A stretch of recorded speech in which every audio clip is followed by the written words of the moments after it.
Welcome and thank you for joining us. You're listening to the Beyond 50 radio program. I'm Daniel Davis. On the program today, we're going to talk about something that most people always seem to see at checkout lines, and that is weight loss. We're always being bombarded by diets and weight loss strategies that perhaps superstars of screen, television, and movies always tell us we should be able to follow. And if we could follow their simple advice, perhaps we'll be able to achieve the bliss we're looking for. Most of the time when it comes to being able to lose weight, what you need to have is a goal, determination, and most importantly, a plan that will work. But as many know, when the New Year's comes around and we set ourselves up with a resolution, it's usually weeks, and if we're lucky, maybe a month or two before we fall out and we find ourselves right back frustrated where we started from. On the Beyond 50 radio program today, we're going to be talking with a guest who had set a goal. That is a goal to reduce her weight by 158 pounds. And the wonderful thing about this is she has also managed to keep this weight off for more than 14 years. We're going to be talking with her about her story today. She's going to be sharing with us exactly what her strategy was, and maybe we'll become enlightened on how we'll be able to achieve a long-lasting goal. I'd like to welcome to the Beyond 50 radio program today our guest, Ms. Diane Carbonell. Diane, thank you for joining us here on the Beyond 50 radio program. Thank you for having me. Now, weight loss for people, especially when it comes to midlife, it's going to be kind of one of those goals where they just, it sounds good, maybe they'll engage in it, but you kind of get to a point where you're really sort of in some ways feeling like you're just stuck in your old ways of thinking, and it may not be so successful. Talk with us about how you got started, about what age, when you were determined to be able to change your life the way that you did. I was a normal size growing up, and I didn't start putting on weight until I got married. I was added a husband, and that'll do it every time, won't it? I always blame him for that. I said, if you knew how and he to was cook. Italian also, right? Yeah. I told him, see, he didn't know how to cook, and I didn't know how to cook, so we just went out to eat all the time. The only thing I could make was cookies, so that didn't really help, all those restaurant meals and lots of baking. So the first couple of years I gained about 50 pounds, and then we had our first child, and I gained 75 pounds. So, I'm sure a lot of women can relate to that, excessive weight gain with or pregnancy earlier in their life. And so that's what happened to me. And then I just kept that weight on for about 10 years. And I actually lost weight when I was in my 30s. And I had gotten to the point where I was looking at my little children, and I thought to myself, am I going to make it? Really, am I going to be around to be engaged in their life as they grow into adulthood? And as they marry and have children, where am I going to be? I'm already 300 pounds. What's going to stop me from being 350 or, God forbid, 400 pounds? And so it was kind of at that point I thought, I've got to make a change, and I have to make it now. Mm-hmm. Now, it must have been really difficult because, as I understand, you were over 300 pounds. Just to be able to manage your life with weight like that, to get around just to do regular, normal things.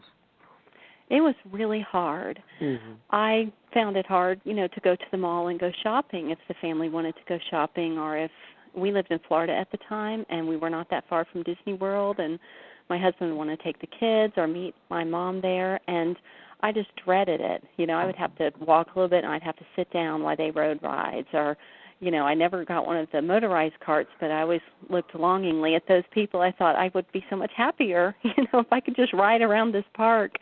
And even things like, getting into the car, and taking my kids places was hard because the seatbelt didn't fit very well. So just those little things that people who've never really been morbidly obese don't even realize goes on. Mm-hmm. Now, what got you started? Obviously you had determination that came because you wanted an easier lifestyle. That is just easier to go about doing the normal things that you were doing. You also wanted to do this because, as you said, you wanted to be around for your children, watching them grow up and to be active, to be involved in what, they were doing. So what did you get started doing? Because as I mentioned earlier in the program, there are so many ways to approach weight loss. It seems like 100,000 diets, who knows, strategies. Everybody's got something on the table that says, do this. And, it can be very daunting just to even get started. It really can. And during those 10 years that I was obese, I tried all those diets, not 100,000 of them, but I tried many, many diets like so many That was a guess, have. by the way, on the number. It could be that many. Who knows? It seems like, they're always creating new ones every year. It's a lot. We do know that. It's a lot. And it's a multi-billion-dollar industry, so, it's driven, I think, very much by finances, which is, kind of sad. Mm-hmm. But, I had tried everything. I had tried some good diets, like Weight Watchers, and then I had tried some, not so great diets like the one where you ate cottage cheese and, boiled eggs for several days in a row. So I had tried a lot, and I had read a lot during that time that I was overweight and obese. And when I finally decided to lose weight, I kind of turned my back on those programmed diets because they had never worked for me. And so really I sat down at my kitchen table and I thought, I know a lot about weight loss, like a lot of us really know quite a bit. We know what to do. It's just hard to get going. Mm-hmm. And I thought I'm just going to do something that makes sense to me, that I can eat the same way that I feed my family, and that I don't have to do a 180 after I get to my goal weight and then try to figure out how to live life, again. Right. I just wanted to really change my lifestyle. And so that was my whole goal in the beginning, was to do sustainable, realistic weight loss. Now, I know that as you were approaching this, that you realized that people who are overweight, it isn't just about what they eat, but for a great many of us, it probably is. What did you discover what would be considered the myths of obesity that are facing people in America today? I think there's a couple of them, but one that kind of stands out in my mind is that it's impossible to lose a lot of weight. Mm-hmm. That really is a myth, because I really bought into that at first. I thought, who can lose half of a person? Who can lose a whole person? Because I needed to lose, like what my teenage son weighs now. Mm-hmm. But, I think that's that myth that I can't do it. There's no way to lose weight sustainably and in a healthy way.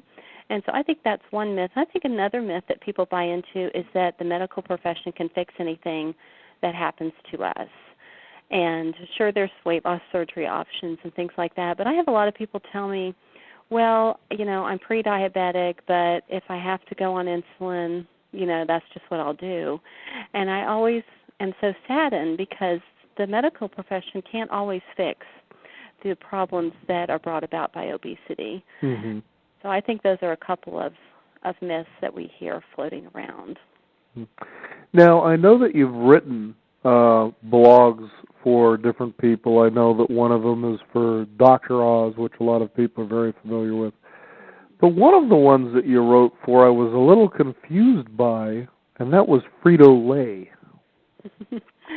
They recruited me to come visit their plant there where they did the baked lays. Okay. Rather than their like potato chip line, because they're trying to, have some of that healthy market. And at the time they also had, we don't have them here where I live, but they had some popcorn snacks that really were healthier. They had more fiber in them, and they were low in sodium. And so that was my relationship for a brief time with them. It wasn't a paid position or anything like that. No, I just found it funny. It was Frito-Lay, and I have potato chips. Are you kidding me? But I guess you need a weight loss blog in there, and that makes them look a little bit better, doesn't it? yeah, I guess. I don't know. But it was one of those. Wherever the message gets out is all that matters. Yes. Don't eat this, eat this. If you're going to have a chip, don't eat this kind, Now, besides direct experience, what do you think your message is that perhaps is different from what you experienced as you were trying to achieve this goal? I think what makes the way that I lost weight is that there's nothing that you need to do differently to lose weight than you do maintain weight. And I think that's why I've maintained my weight for 14 years, and I've had 4 more kids after I lost all the weight. And I think that's because when I took those 14 months to lose all this weight, I really shifted my attitude towards food and my relationship with food.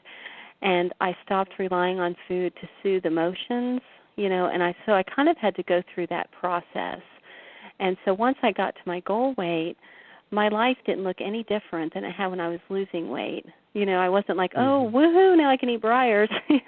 Right. I really thought now I can just keep doing what I've learned during this weight loss time, just eat a few more calories so I don't continue losing weight. And that is how I've been able to maintain my weight, and I think that's what makes my story, I think, hopeful and inspiring to other people. That you don't need a gimmick. You don't need to spend $500 on food every 3 months, from some of these programs. You really can do it, just healthy, sustainable weight loss. Couldn't agree with you more. It's never real easy, but usually the greatest goals, they have a little bit of a challenge. It's not that they're not easy, but they're not really hard either. It's just a matter of the commitment that you have as part of it. But it's also a lot more than willpower, isn't it? It is a lot more than willpower, because unlike addictions like alcoholism or people who are trying to quit smoking, you can say, I'm never going to buy that again, or I'm not going to have that in my house. But with food, you have to eat to survive. So that makes weight loss a little different than, I think, getting control of some of those other behaviors that are difficult for people. So it's like this food is always around, so then I really do need to learn how to make those good choices. And I think for me, part of that was the motivation behind that. Right. Like I wanted to be there for my kids, and as they're getting older, I want to be there for my grandkids. That helps me stay motivated. And learning to deal with the emotions, because a lot of people that I've spoken to over the years, there is an emotional component there to your weight. Whether you're a happy eater, you eat in social situations, or you eat when you're stressed or when you get busy at work. So I think understanding some of that, where your food choices are coming from, is really important. Well, also in truth, too, when it comes to achieving really any goal in life, regardless of how big it is, it must have an emotional component behind it for it to be something that you actually realize. Yes, I agree. I agree. And Now, I think a lot of people try not to think about that, but I always encourage people, keep a journal. If you find yourself snacking at 3 o'clock when, on chocolate chips, why are you reaching for those chocolate chips instead of having an apple? Because a lot of times it could be just habits or, but journaling how you're feeling along the process can be really eye-opening. Now, you have a book. It's 150 Pounds Gone Forever. And this was published this year? Right, in April. Now, the beauty about books is that they can tend to go into greater detail about a person's life, what their experience was, especially in your case here when it comes to losing weight. One of the wonderful themes about what you see, especially as you read what can basically be considered a memoir or a biography in this case, is that a person is willing to bear what could be considered their dark shadows or their skeletons, if you will, which takes tremendous courage for anyone to do, because we're always raised, somehow we learn this coping mechanism that says we need to hide this aspect of ourselves that seems flawed, that doesn't seem good enough, and we need to spread the peacock feathers that allows people to see the best parts of ourselves. And anybody who's ever dated knows exactly what I'm talking about. Okay? Now, when you were at what you could consider to be your low point, at 300 plus pounds, tell us what was going on through your mind that would be considered to be the darker angel of yourself. I believe that during that time, if you had known me as an acquaintance, you would have thought I was pretty happy. I kind of really hid that inner anguish very well. In fact, when I started the blog a few years ago, my Fit to the Finish blog, and my husband used to read it. He doesn't read it anymore because he says he's read them all. But when I started to write, he would read them. And he told me then, he said, Diane, I never knew that you felt that way.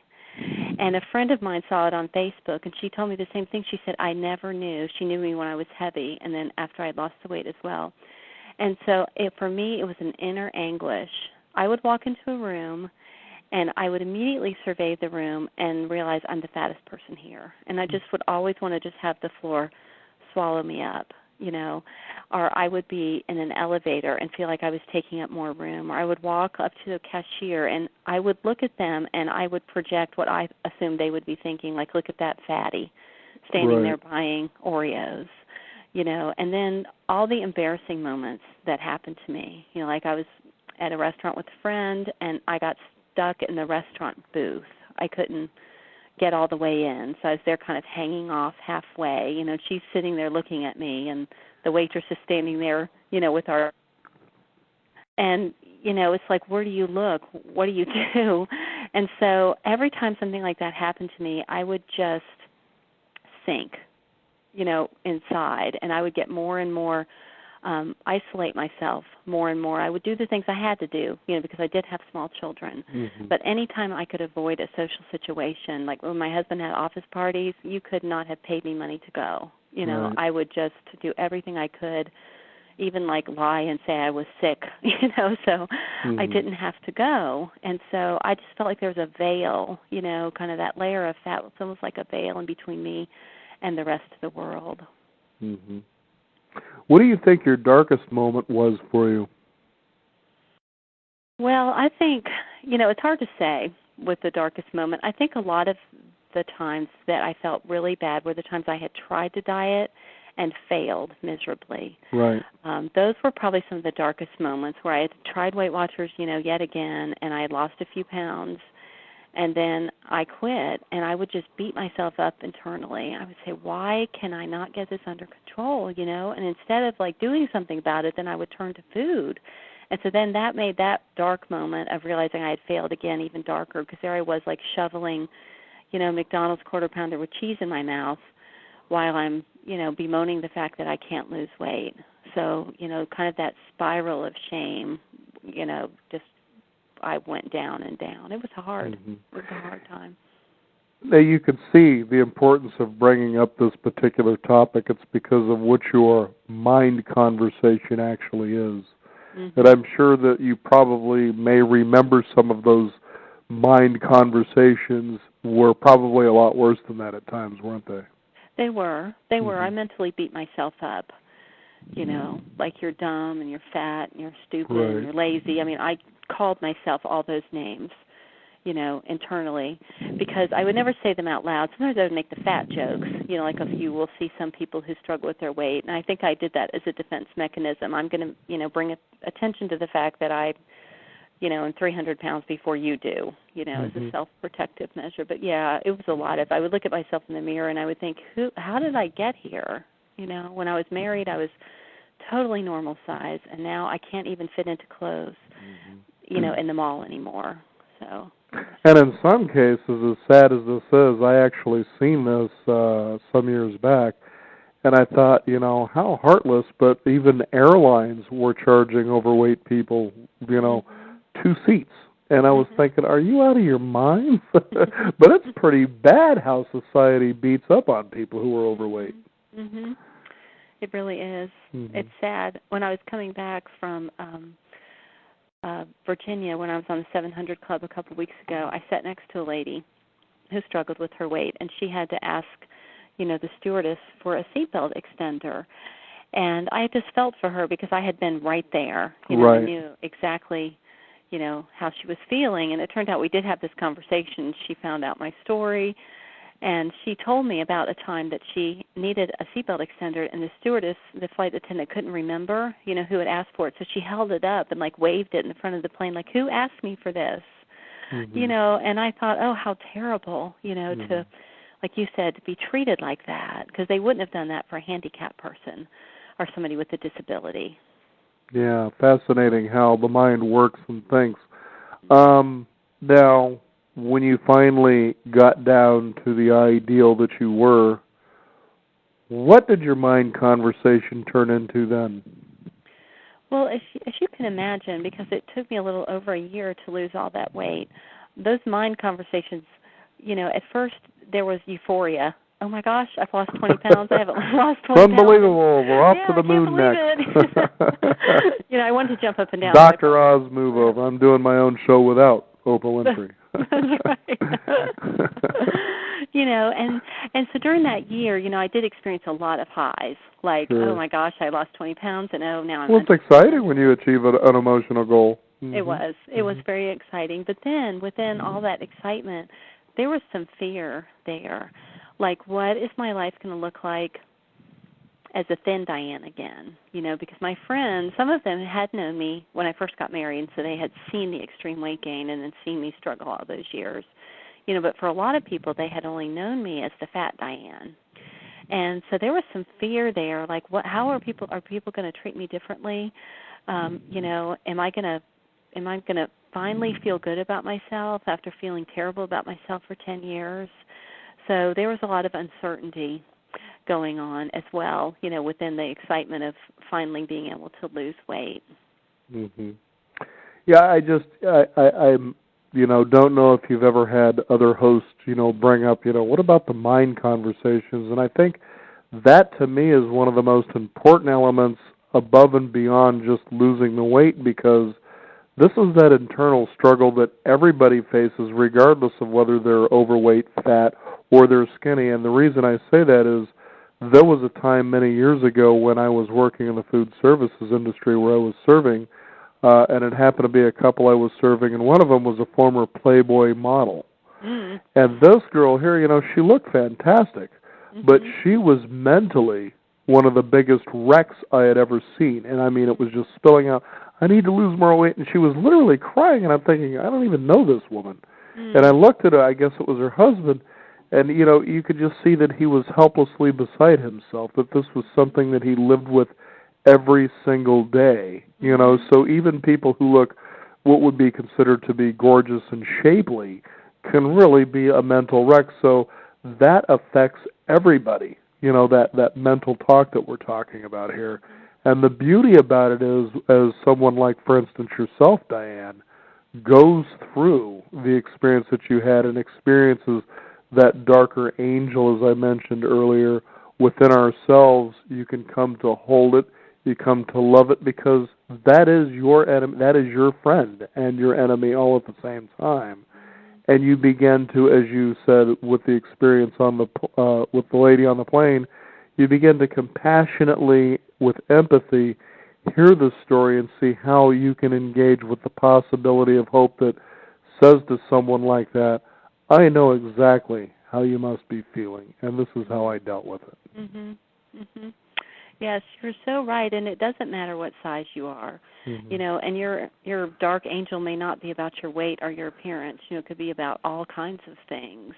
But, so people that struggle with anorexia and bulimia, they have very similar struggles internally, I would imagine, to people like myself that struggled with obesity. And some of those, those struggles are still here, but I have had to learn to deal with them, and not allow those to, cause me to regain my weight or to lose some of the ground that I had, worked so hard to achieve. Now, what's interesting about your story, Diane, is how you transferred the weight. You took it off you and then you put it on 7 kids. And I don't mean literally, but you had 7 children, so you just transferred, well, I'm sure it's more than 150 pounds. Any chance you're going to do like something like Diane and the 7 Dwarfs or something like that? Or? No way. Now, I know that you do a lot of speaking, and of course you also have the blogs that you write for different publications. What usually do you feel is a common question that your audience usually has for you? Well, I have my very top question that I get no matter where I speak or what show I'm on. I either get it like in person, or somebody will take me aside afterwards, or they'll email me, and they always want to know about the skin. Is that funny? But that's my top question. They want to know what happens to your skin, because I guess because they see the Biggest Loser people, on television, and these really visible, TV specials where the people are losing, 600 pounds and, just crazy amounts of weight. So that's my top question. My second question that I get the most often is, how did I do it, and how can they do it? And, A lot of times, honestly, people are disappointed when I tell them how I did it because I think they want that magic bullet. Right. They want the magic plan. And can you blame them for having that attitude? I cannot blame them. I cannot blame them. Look at advertising. It literally tells us that's what needs to happen for us to achieve. So. That's right. That's right. I wanted the magic plan, too. And, I tried it. And there is no magic, as you and I know. The magic is within ourselves. Right. And, we have to kind of tap in and find that inner strength that we all have. We just have to dig deep until it comes to the point where those demons that are, really pushing us into overeating and those habits that we have become less strong than the desire that we have to get healthy. Now, you did make dietary changes, but from the sounds of what you've been saying through the program here, Diane, is that they weren't significant. It wasn't like, 3 peas on a plate once a day sort of a thing, but yeah, to give you an idea, many years ago I interviewed a gentleman on weight loss, and he says, one of the simplest things anybody can do to start losing weight relatively immediately is reduce your portions. And he was so right, because in America, and again, like I said, I was in the food services industry many years ago, and it's interesting when you go to restaurants that are they're not buffets. I mean, you're going to get a meal, but you have to order it sort of a thing. But the biggest concern I would hear from people, literally, this was the number one thing that I would hear, and this is a food server, so I'm telling you what people actually say and what they think, is that enough food? And I'm thinking, how much do you think you need? Can I get another basket of bread knowing that it was free? But the thing he said is you reduce your portions to this size. And he showed, and it wasn't ridiculous. And after a while, the body will get used to that, and you'll also start losing weight as well. But what was it that you did? Obviously you didn't do, as I said, 3 peas on a plate. Tell the listeners just some simple things they can get started with. Really, I agree 100% with one of your previous guests, is that I did 3 things. And the first one was I reduced my portion sizes because I didn't want to count calories, and I didn't want to count points, and I didn't want to count fat grams. I think that's kind of ridiculous, too, anyway. Yeah. I mean, it seems too complicated for such a simple thing. Calories, really? I know. I mean, you can count calories, and it is effective, to track your food. But for me, I had tried that enough times, and I was tired of trying that. So I thought I'll control my calorie intake by controlling my portions. And then I concentrated on keeping my overall fat percentage of my diet to a healthy 30%, because my fat was coming from potato chips and Oreos and full-fat ice cream. So I knew I needed to, eat more of a balance there and have my calories coming from, healthier places. And then the third thing I did was exercise, and that wasn't easy at, over 300 pounds. But, no, I'm sure. Those 3 simple things, and like that gentleman told you, the portion sizes is huge, and it's so hard in today's society to keep your portions in line, because I really think that we are desensitized to what a proper portion looks like.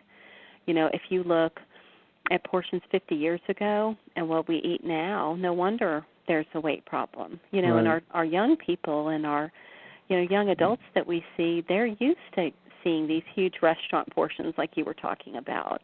So if you were to give them 3 ounces of chicken and, a small serving of potatoes, they would be like, that's not enough, Right. Or 1 small roll instead of the gigantic yeast rolls that some of these restaurants will bring, for you, just unlimited supply of them. So I think that's a real challenge in today's society, is the portions.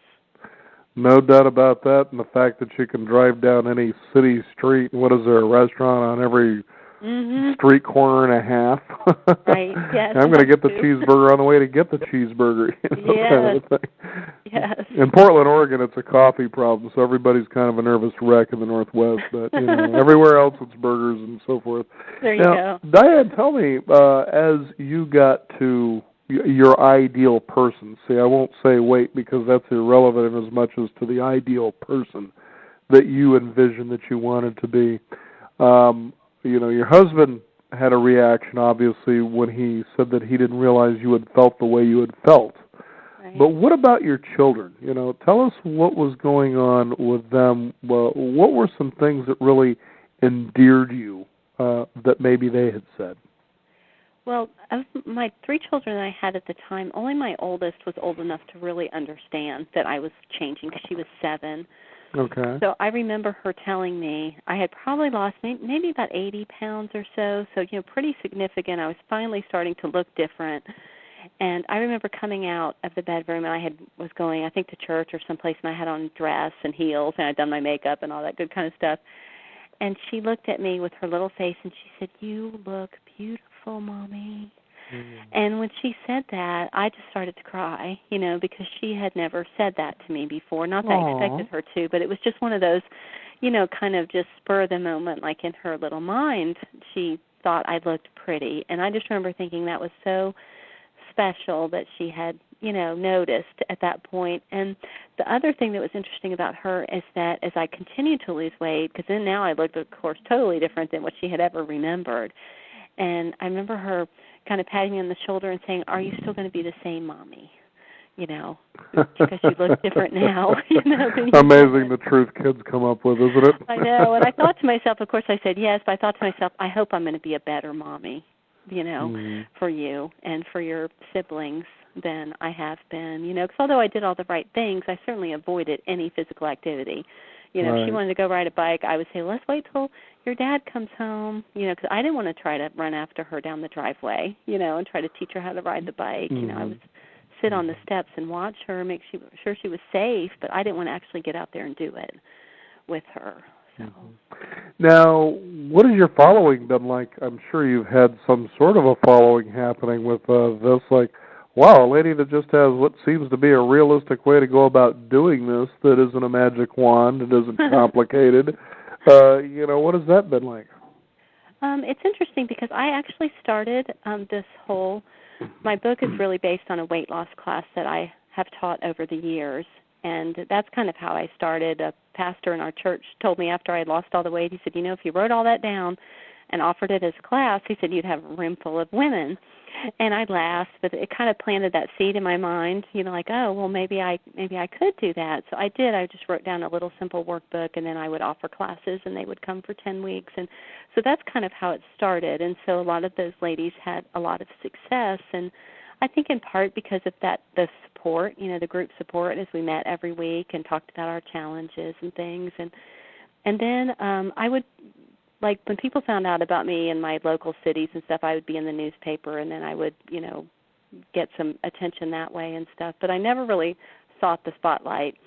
It's kind of not my personality. My husband always laughs that he, like, grew up thinking he wanted to be a movie star. He's like, and you don't care. So, but when I started the blog was when I started to get a lot of, attention from people outside of my immediate community. And, honestly, I learned so much from the people that I interact with, I hope they learn some things when they read my thoughts and my, experiences, but I learned so much from them as far as, how they're struggling in their journey, and I love seeing their success. And so that's really been so rewarding to me. I really have enjoyed that. And I've enjoyed getting to know people from around the country because I'm in the South, so it's kind of been fun to meet people in different parts of the country and, see some of their struggles and some of the things that they do, differently. Because up north, they're not going to struggle with fried food like we do here. Right.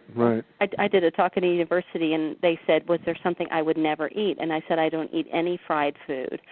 And I swear, like, every jaw in the room dropped. Like nothing. Like no fried okra, no fried catfish, no, I was like, no. Right. So we, you just really don't ever need that again. And they just, couldn't believe that. Whereas people in the, northern states maybe don't fry quite as much. That wouldn't be an issue. So. It's pretty astounding, too, that when you made these dietary changes, I'm sure for you, that you realized there were cravings that just kind of fell away, and you thought, this is kind of unusual. Like, I just don't really feel like I want that anymore. Yeah, I have to be honest with you, though. That took some time. Well, I'm sure. Yeah. But when it happened, I mean. Because I was one that would eat like a brownie for breakfast. Right. And then you had the ice cream that had the potato chips and the Oreos already in it. Yeah. Exactly. Right. Yes. Yeah, you have something sweet and then salty and then sweet to follow. Yeah, it's like a big terrible cycle. But over time, at first, I'll tell you, those first 6 weeks were hard on me for the cravings because I wanted those brownies. You know, and I wanted those M&Ms and those Oreos and, you know, whatever else it was that got into my head right at that moment. But I just kept telling myself, in the past, I've always given in, you know, but this time, I'm not going to give in. I'm going to see what happens, you know. So I kind of took little baby steps. In my mind, I was like, I'm going to be strong. I'm going to see what happens. And just like you said, over time, those cravings did subside. Now, I still love chocolate, you know, and I like potato chips, but, you know, they don't rule my day like I felt like they used to. They become enjoyable again, actually. They do. They do. And I heard somebody tell me one time, it's the best piece of advice I heard. They said the first bite is almost always the best, you know. And I thought about that so often as I remember, like, standing in the refrigerator door, you know, holding the half gallon of ice cream, like just eating it with a spoon right there out of the carton. And, you know, later I remember thinking, you know, he was right, because really it's that first bite that gives us so much of that, you know, that satisfaction that we've been thinking about. But by the time you're on your 100th bite, it's not nearly as good. You know, it doesn't taste as good. And so, yeah. You know, and the interesting thing, too, Diane, when you talk about how you were working with the baby steps to try to put those cravings at bay, is that's something every single one of us experiences regardless of what the goal is. And why I say that is, you know, we've had many guests in the last couple of years on our programs as we've talked about neuroscience. And when people can come to know what I'm about to state here, to realize this goes on with everybody, why having a new habit is so hard. This is it. And if you know, our listeners take away something from this in juxtaposition of your story of losing weight and keeping it off, the mind is an efficiency expert, okay? It has all these systems that it has to run in the body, okay? So when you take on a new habit, it says, okay, this is great, and then it finds an efficient way for you to have this habit to where you don't think about it, like driving, for instance. Right. When you come to try doing something new, the mind will fight you because it has to expend now a whole new energy. That's what it's doing in the first place.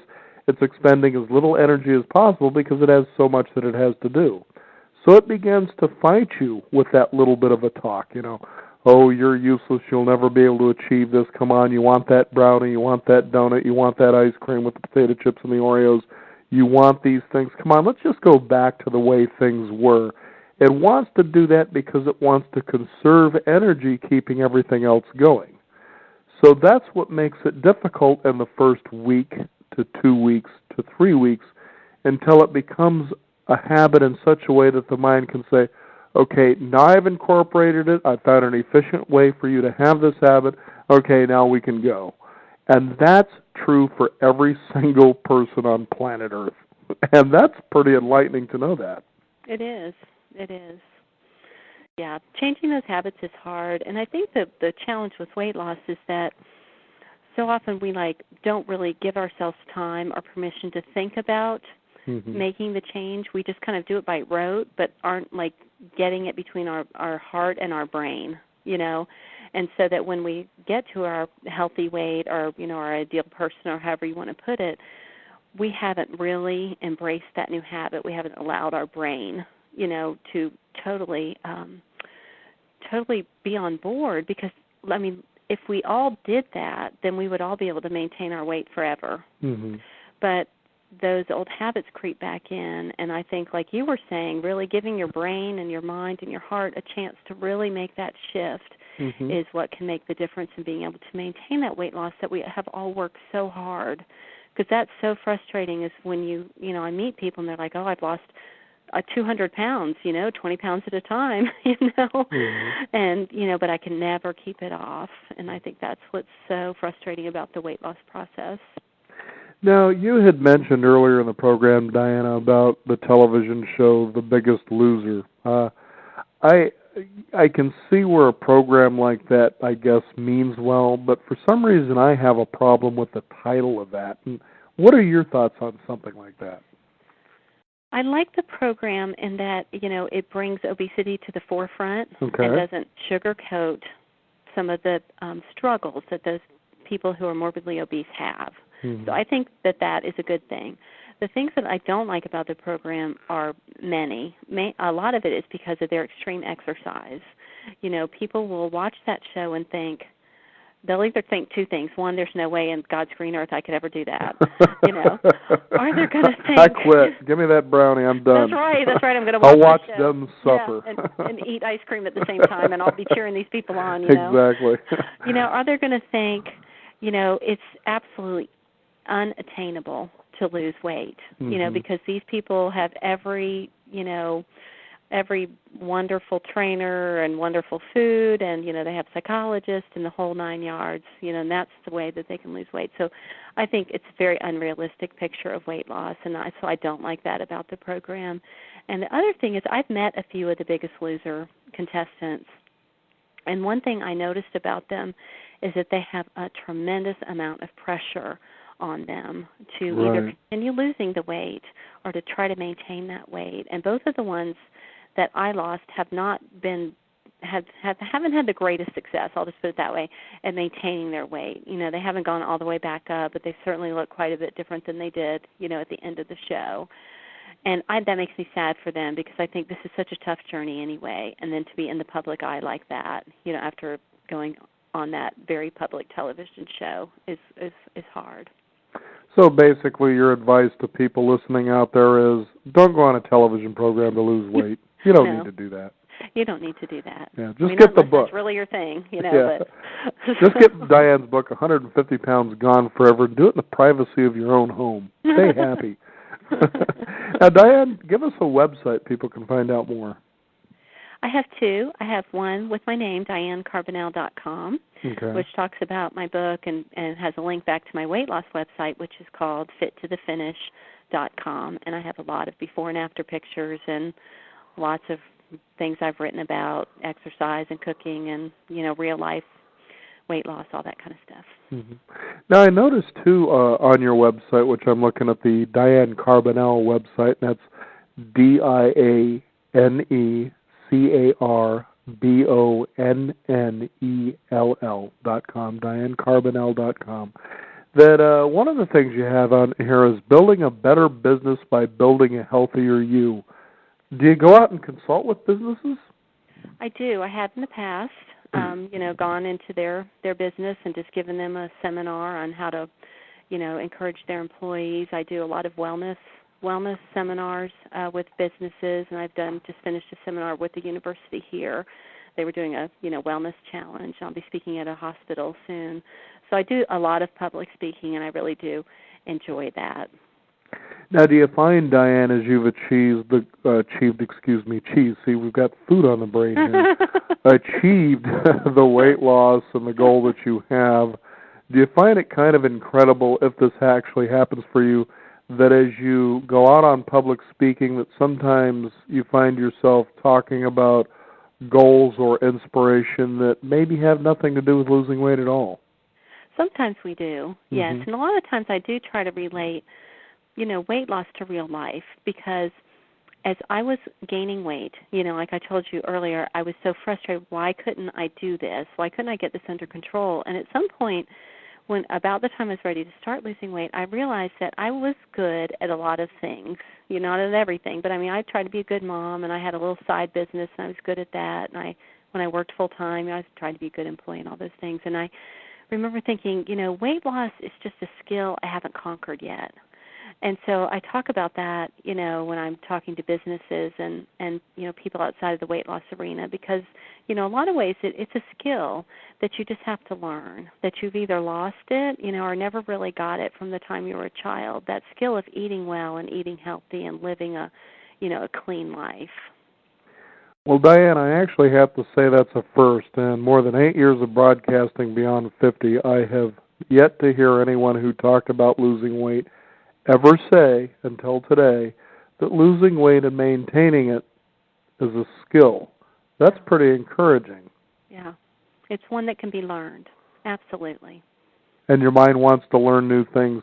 A quote interesting for that is that if you don't find problems for your mind to solve, it will find them for you. I don't know about you, but I don't think I like the ones my mind finds for me. No. I'm not sure to figure out what it should be thinking about. What's on your, since we're talking about it, plate for the future? Well, I have several public speaking things coming up over the next several months, and we also homeschool. So I've got 5 of my kids are still in school, high school, elementary school, preschool. Wow! And so I'll be starting them back, and that's really my primary focus. I mean, I love talking about weight loss, but my family really is my first priority. Very good. Well, Diane, it's been a pleasure to have you here on the program. Go ahead and give out your websites again. They are DianeCarbonell.com or FitToTheFinish.com. Very good. Diane Carbonell, thank you for joining us here on the Beyond 50 radio program. I'm sure listeners on our program, as well as the people you talk with, have been tremendously inspired, and no doubt the world has become a brighter place because of someone like you. Thank you again for joining us. Oh, thank you for having me. You bet. We want to thank you, the listeners out there, for tuning in. Again, the website is DianeCarbonell.com, and if you didn't get either of those 2 websites, we will post a hot link where you can find out more. Just visit our website at Beyond50Radio.com at our blog, and that's where you'll find that. Thank you again for tuning in. I'm Daniel Davis. This is the Beyond 50 radio program, and remember, live your day past halfway.